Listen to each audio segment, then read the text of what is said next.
Hello, ഞങ്ങൾ നമ്മിനി വീട്ടിലേക്ക് വരികയാണ് കേട്ടോ. ഒരു 10-11 മണിയൊക്കെ ആയിട്ടുണ്ട് കേട്ടോ. അപ്പോൾ അതാ റബ്ബറിൻ്റെ ഉള്ളിൽ കൂടെ കേട്ടോ. പണിയൊന്നും പോയിട്ടില്ല എപ്പോഴും. വീട്ടിലേക്ക് വന്നതിന് ശേഷം അതാ അമ്മ പുട്ടൊക്കെയാണ് ഉണ്ടാക്കിയിട്ടുള്ളത് കേട്ടോ.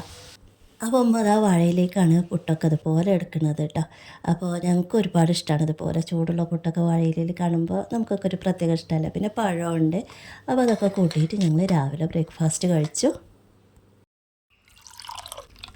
ഇപ്പോഴും മഞ്ഞ് ഉരുകിയിട്ടില്ല കേട്ടോ. ശരിക്കും വെയിലുദിച്ച് വരുന്നേ ഉള്ളൂ. അപ്പോൾ അതാ നിങ്ങൾക്കൊക്കെ ഇഷ്ടമാണ് അതുപോലെ പുട്ടും പഴം കഴിക്കാനായിട്ട് വാഴയിലയിൽ. എനിക്കൊരുപാട് ഇഷ്ടമാണ് ഇങ്ങനെ കഴിക്കാനായിട്ട്. അപ്പോൾ പുട്ടും പഴവും കഴിച്ചു, ചായ കുടിച്ചു. ഇനിയിപ്പോൾ നമുക്ക് മോന് കൊണ്ടുപോകാൻ വേണ്ടിയിട്ട് ഇതാ ലഞ്ചാക്കാനാണ് കേട്ടോ. അപ്പോൾ പയറുപ്പേരും ചിക്കൻ ഫ്രൈ ആണ് നമ്മൾ ഉണ്ടാക്കിയിട്ടുള്ളത്. അപ്പോൾ ചോറ് വിളമ്പിയിട്ടുണ്ട്, പയറുപ്പേരി ആക്കിയിട്ടുണ്ട്, ചിക്കൻ ഫ്രൈ ആക്കിയിട്ടുണ്ട്, പിന്നെ നമ്മുടെ ഓർക്കാപ്പുളി അച്ചാറും ഇട്ടിട്ടുണ്ട് കേട്ടോ. പിന്നെ ഞങ്ങൾ ഉറങ്ങി എണീറ്റതിന് ശേഷം അതാ നെയ്യപ്പം ചൂടാണ് കേട്ടോ. അപ്പം നമുക്ക് ഒരുപാട് ഇഷ്ടമാണ് ഇതുപോലൊക്കെ പലഹാരങ്ങൾ ഉണ്ടാക്കാനായിട്ട്. അപ്പോൾ നല്ല ടേസ്റ്റ് ആയിരുന്നു, നല്ല സോഫ്റ്റ് ആയിരുന്നു കഴിക്കാനായിട്ട്. അപ്പോൾ ഇത്രയേ ഉള്ളൂ ഇന്നത്തെ ഞങ്ങളുടെ കുഞ്ഞു വ്ളോഗ്. ഇഷ്ടമായി സപ്പോർട്ട് ചെയ്യാൻ മറക്കല്ലേ.